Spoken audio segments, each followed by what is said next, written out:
make you tell me what I've done. Give it to me cause I like that thing. Post a picture with the right caption. You know go stop dancing. If somebody try, pump action. How do I call them? Things that would distract them, but we need to keep meeting them where they're at. We cannot lose them. Thank you.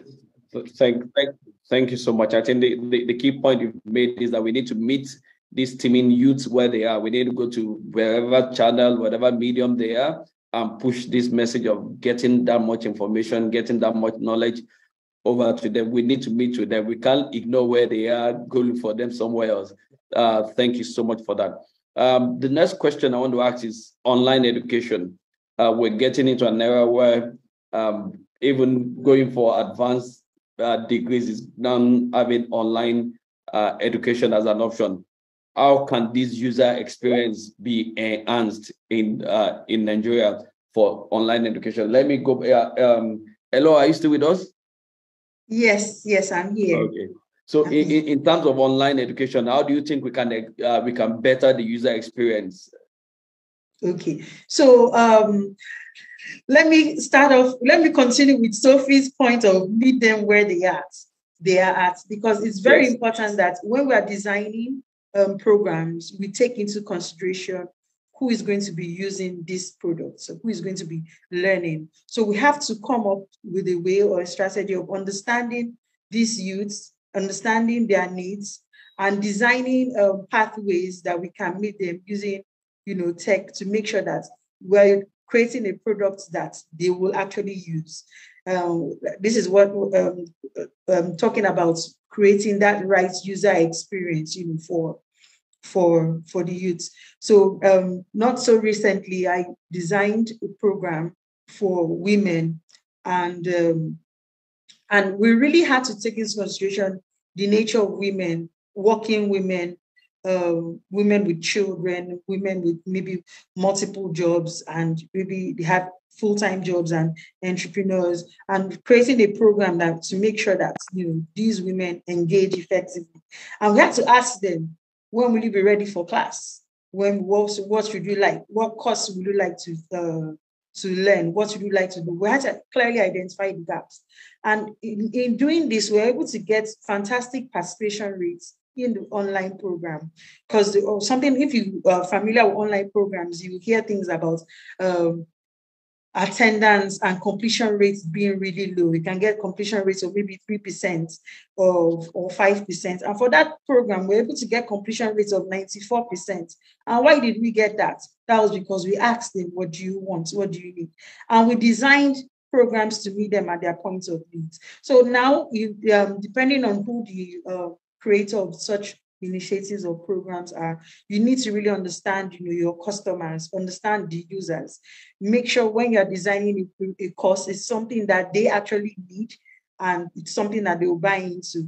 Now we cannot be going and be teaching students about traditional marketing techniques when you have online marketing and digital marketing taking over the world. So the courses that we create has to be relevant to today and I dare say tomorrow's needs. So those are the things. If we now go back to the curriculum development discussions, how frequently are we, upgrading and changing and making sure that these things go?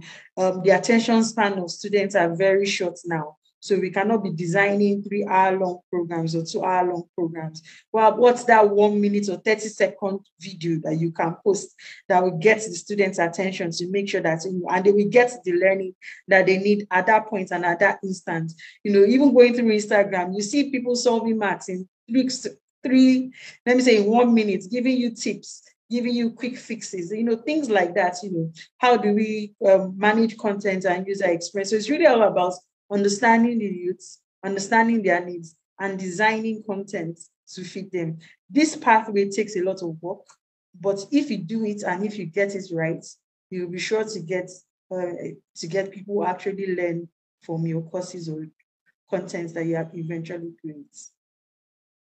Thank you so much, Elo, for that. Like you already said, we need to create very good programs that they would learn from. I recall an experience during COVID. There was this program by Harvard, and they were only giving about 5,000 people the opportunity to join that free course. But I took that course myself. I was quite interested that after about 6 weeks, the program is about 6 weeks. After about 6 weeks, only about 7 to 8% of the 5,000 people actually completed the course. And I'm like, you got into this course, made other people lose the opportunity of getting into the course, and you still didn't go through the whole course. So it's just a whole lot to do. We have less than 10 minutes, and I have 2 more questions. So what I'm going to do is ask these questions, the 2 questions. One is, what should the government do to accelerate digital literacy? And while you are answering, you also tell us what your organization is also doing to accelerate digital literacy, so that we can use that to wrap up. So the first question is, from your perspective, what should the government do? Then what are you doing? What is your organization doing, so that we can close with that? I'll start from Shola, then we'll go to Sophie, and we'll end with Elo.